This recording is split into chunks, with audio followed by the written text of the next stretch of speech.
या हिंदुस्तान में उठाओ, अफ्रीका में उठाओ या अरब में उठाओ, हर जगह तुम्हें कुरान वही मिलेगा जो अल्हम्दुलिल्लाह से शुरू होता है और वन्नास पे ख़त्म होता है। अल्हम्दुलिल्लाह, ये कुरान की हक्कानियत कि इसके, अच्छा आप क्या समझते हैं, इसके दुश्मन नहीं रहे, इसको ख़त्म करने की कोशिशें नहीं हुई, बहुत कुछ कर चुके, लेकिन क्या कर सकते हैं। आसमान को कब कौन नीचे ला सकता है? आसमान को नीचे कुछ दुश्मन होते हैं। सुना है कि कुत्ता चांद का दुश्मन होता है।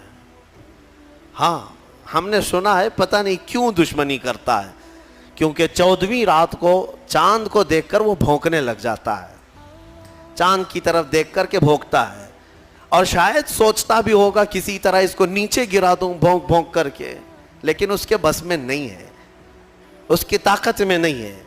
इस तरह बहुत सारे आज कुत्ते भौंकते हैं इस्लाम की इस चकाचौंध रोशनी को देखकर।